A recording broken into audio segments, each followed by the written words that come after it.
Okay, we're gonna look at notes page 18. One of the groups we started this, but that's all right. Let's keep on going here.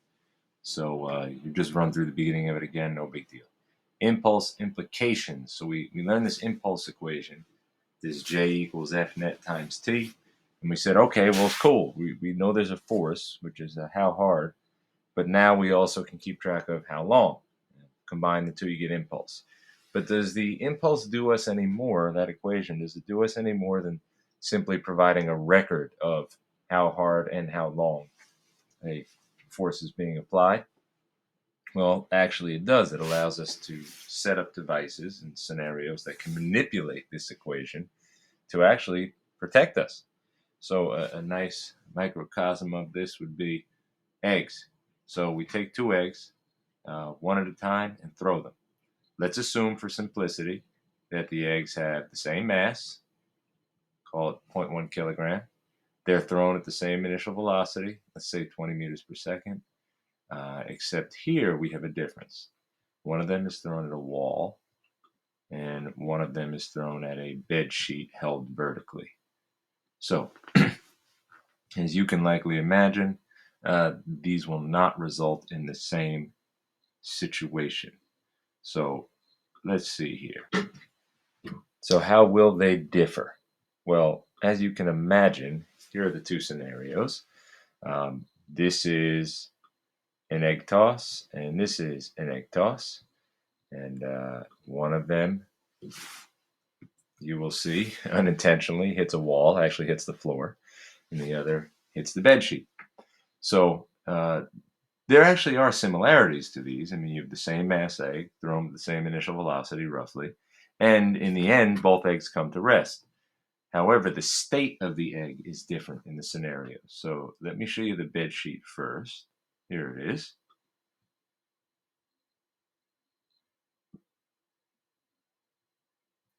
So that's kind of in a slow-mo there. But one more time.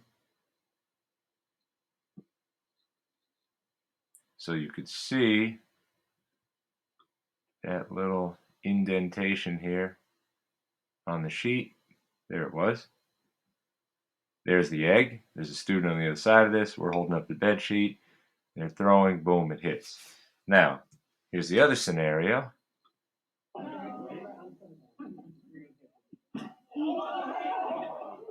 So our boy Theo here threw a little bit low.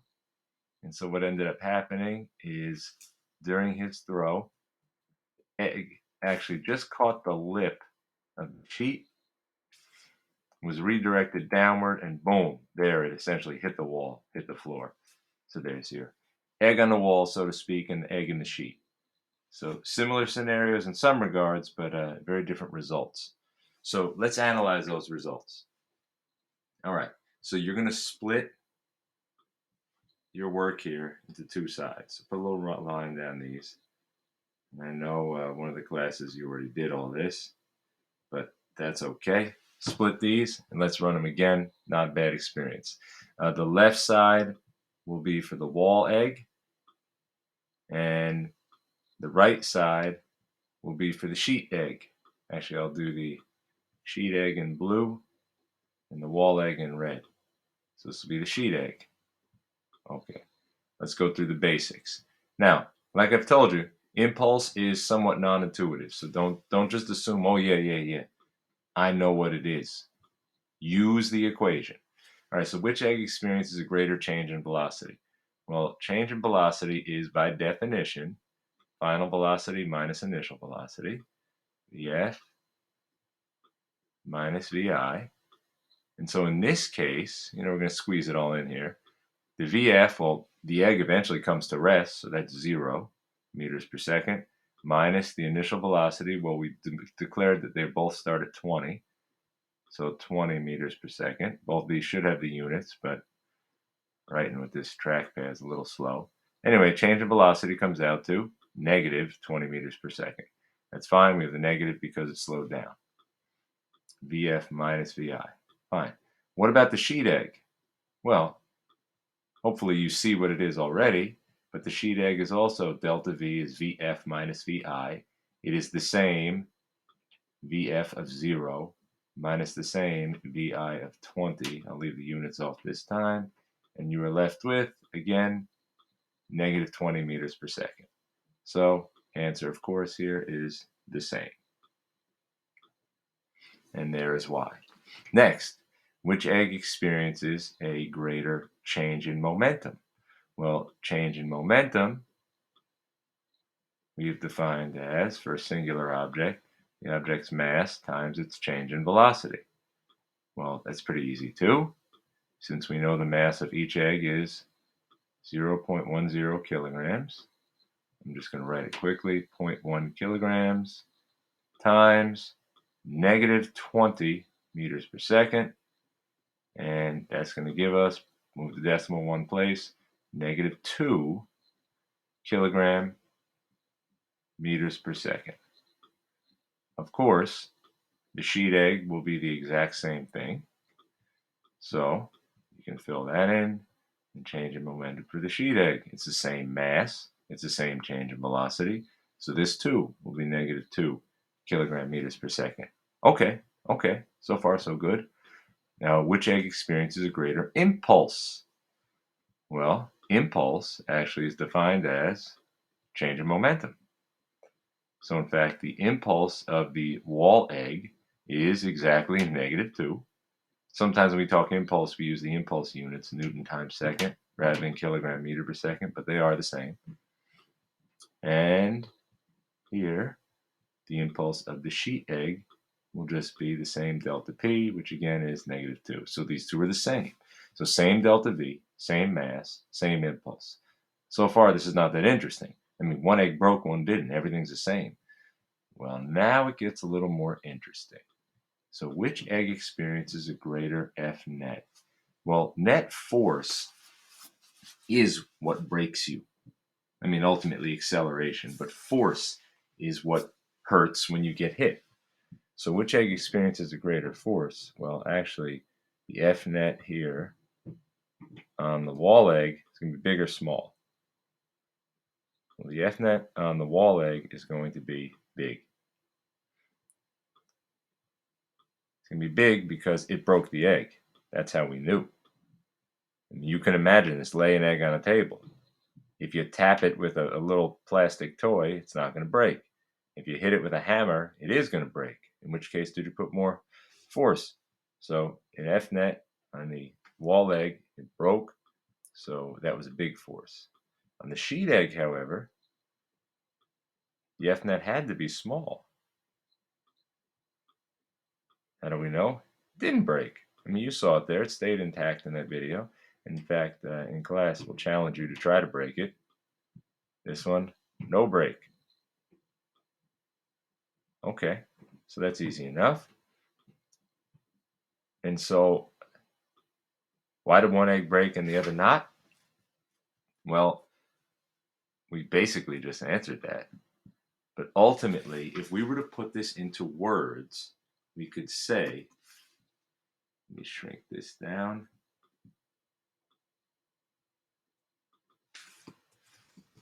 Wall stopped the egg. Now, let me not answer that just yet. Let's go back to the video. Let's analyze this. So here's Theo throwing this egg. Watch this. You can see the egg. There's a little blur. Here's the egg. Hopefully you can see it. There's a little blur. So in one frame, in one click, the egg goes from not even on the ground yet. The egg is still probably a foot above the ground to the egg is completely splattered. So in less than one frame, the camera didn't even catch it. In less than one frame, the egg covered the final distance and hit the ground and splattered. And you could see over here, let's see if we can get in close, that the egg is at rest on the ground there. So, very short amount of time. How could you possibly stop something in a short time? You gotta hit it hard. You know, imagine like you had your little cousin was running out in the front yard, not paying attention. They're about to run into the road, and you saw a car coming. You had to grab them and stop them. How are you going to stop them? Well, knowing that you need to stop them quickly in a short time, you're going to grab them quite firmly. You're going to put a big force on them in order to stop them quickly. That's the only way to stop something quickly. Instead, if we check out the sheet egg, let's check this out here. First contact there, so 1, 2, 3, 4, 5, 6, 7, 8, something like that, whatever it is. It's a bunch of frames. It's taking much longer to stop it with the sheet egg. And the truth is, if you are stopping something over time, you must be stopping it gently. So let's go on back over here.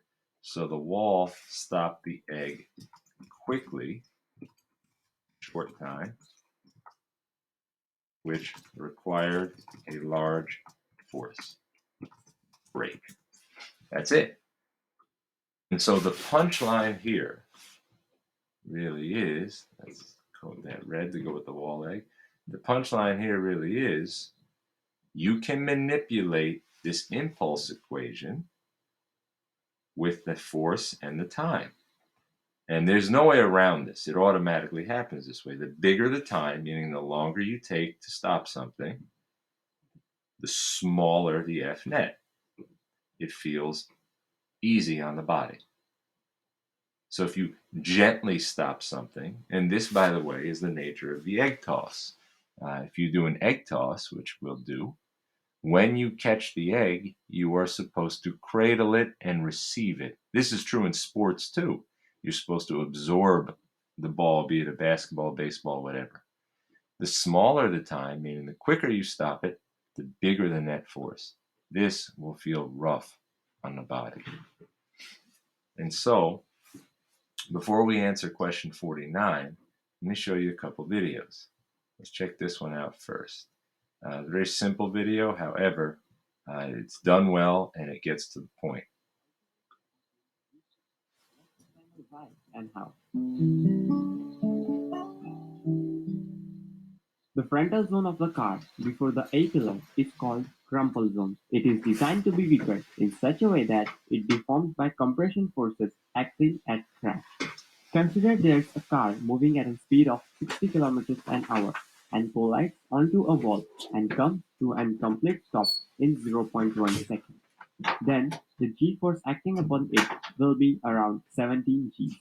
As our body and brain are made of soft tissues, it cannot handle that much amount of g and can cause serious injuries, also death.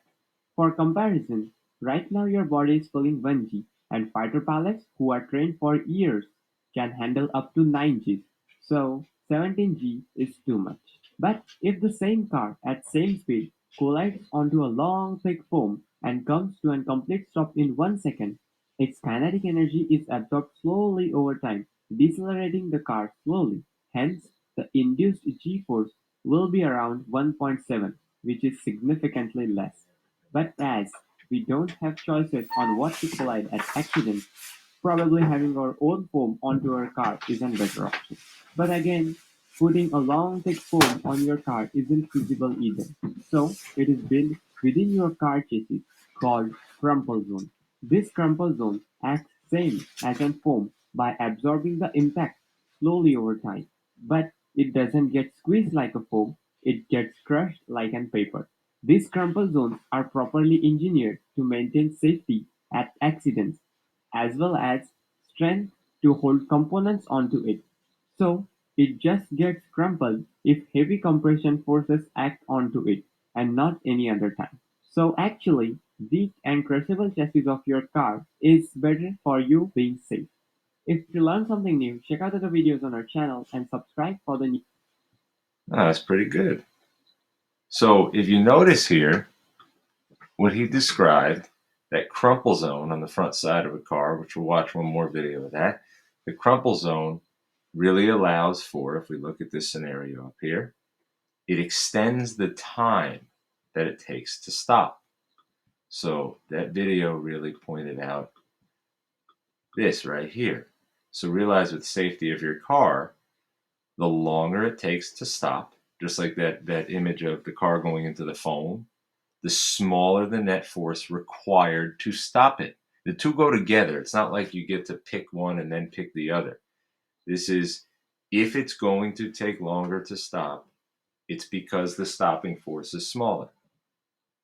At the same time, if the stopping force is smaller, it is going to take longer to stop. So knowing this, you can design something like the crumple zone. And this crumple zone in a car, it's expensive. I mean, you have to first off design it differently than you would. You cannot simply make something that's a rigid piece of metal and say go. Second off, when cars get in accidents at moderate speeds, they often get totaled. And that's because the car crumples. Now, is it worth the money? Well, yes, it hopefully saves a life or saves you from being maimed. Um, Here's a second video that is from the Insurance Institute for Highway Safety. And you can look up basically any cars you want. They do crash tests for basically everything. The scenarios always look like this. And you see your crash test ratings for cars. That's this Insurance Institute for Highway Safety. Anyway, they do an interesting comparison here of a 2009 Chevy and a 1959 Chevy. So, in about 2 minutes, check this out. And watch carefully and notice the difference in results.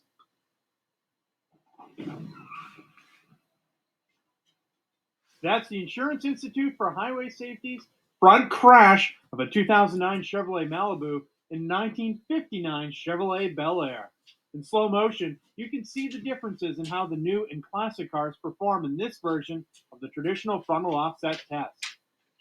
The Institute conducted this test to commemorate its 50th anniversary. It dramatically shows how much improvement has been made in passenger protection since the nonprofit organization opened its doors. The two cars collide in an explosion of metal, glass, and plastics. Where the Malibu crumple zone absorbs much of the crash forces ahead of the windshield, the Bel Air structure allows the lighter car to compress the passenger compartment. The impact is made. Notice, by the way, this is the Bel Air. This is the old school. It's a heavier car. As you might think, oh, look at that. Conservation of momentum. The big mass will win. Well, maybe overall, but we have to worry about the details. And the details are the cabin, this area where the people are. That has to not break. And as you'll see, made worse for the Bel Air driver by the it lack does. of airbags, head restraint, and even a seatbelt. As a result, injuries to the neck, chest, and both legs would be likely. Consequently, the Bel Air receives a poor rating across the board. On the other hand, the modern Malibu provides good protection, with the dummy movement being well controlled. Measures indicate a low risk Notice the dashboard more or less stayed where it was relative to the driver. to most body regions, though a foot injury would be possible. Beyond the safety gear, advancements in vehicle engineering give the Malibu a clear advantage in this matchup. While classic cars are often considered to be rock solid, this 59 demonstrates how much better today's cars are, and the IHS has played a key role in driving these advancements. The past 50 years, Yes, the Institute has been very good. That's true. Okay. Now, what you noticed in there with the airbag is actually an interesting question as well. What does the airbag do in terms of impulse, force, and time? So maybe we make a little comparison over here. We can compare impulse, force, and time. Make a little chart. So this is no airbag, and this is airbag. So yes, airbag. This, by the way, is the entire purpose of an airbag.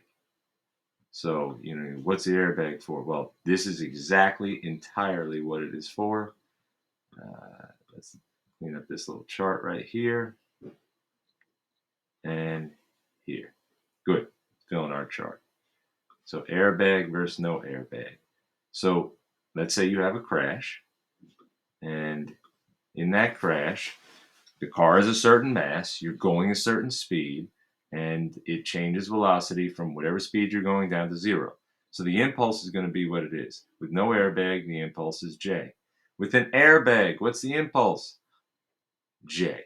It's exactly the same. This does not change. It's the same as we saw with the egg up above. The same mass of your car and the same VF is 0 minus whatever VI you had. Now, let's look at the force. Well, probably the nicer way to look is the time. With no airbag, typically what happens is you are stopped solely by the seatbelt, and if you don't have a seatbelt, or sometimes if you do, you might hit part of the steering wheel, or no seatbelt, you might hit the windshield. In any of these hard hit circumstances, the time is going to be very small. So you're going to have a short time. The airbag acts like a cushion. And so when you hit the airbag, which happens before the seatbelt even fully engages, you actually slow down at an easier rate, meaning it takes you more time to slow down. So the airbag gives you a big time. However, how can you possibly have a short versus long time of stop? Well, that all comes down to the force. The reason you stop so quickly is because you have a big force, and the reason you stop slowly is because you have a small force. So what does an airbag do? An airbag will, so this over here, here's the airbag conclusion. The airbag will reduce the force, but the only way it can do that is by increasing the time. So it takes longer to slow you down. And that comes from J equals F net T. You've experienced this in cars too. If you get in a car that's like a sports car, somebody hits the gas, you really feel thrown back in that seat. You really feel the force of the seat on your back. Somebody's in a car that's not so athletic, let's say, they hit the gas, it may feel very easy.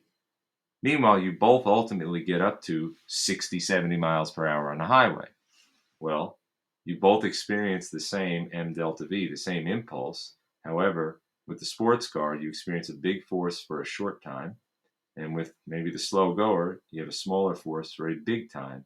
They both get you up that same impulse. Just a reminder, we've seen this already. Another version of Newton's third law was this here. Two objects are in contact with each other. The impulses are equal and opposite. So a nice example, I don't want to erase what we wrote up here. That just says two objects. I'm sure you can figure that out. Is a baseball and a bat. By the way, the homework with relation to this one that you're going to do is 6-9, not 6-10. You've already done 6-10. A bat strikes a baseball, so boom, hits the ball. In fact, here's a little video of that. Let's go to the point of contact. Right there. Boom. Actually, it's pretty cool. You see the streak coming in. I got lucky with that stop. Hits the bat, and the ball's starting to rebound off. So it shows you how quickly this happens, because just in one frame of the video, the ball is both coming in, rebounding off, and going away from the bat. This, by the way, is why you can have accelerations, or proof that the acceleration is extreme. So during a hit, baseball hit, the acceleration can be thousands of meters per second squared, but over a very short period of time. So anyway, what happens here is the ball hits the bat and the bat hits the ball. Equal and opposite forces. Also equal and opposite impulses, because it lasts for the same amount of time.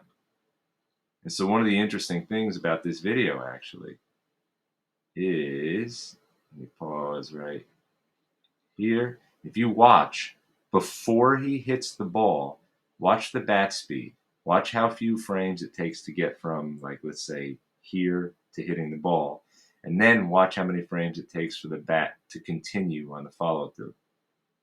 So right now, and then, yeah, I know it's a little hard to see, but one more time. What you should see is the bat actually slows down. That's why it takes, there. That's why it takes, if you follow the video, more frames to do this follow through than it took once the bat was up to speed to get to the ball. Okay, so that basically covers this. And what you're going to do is W6.9. Go through it carefully. And that's it. That's the last of the content.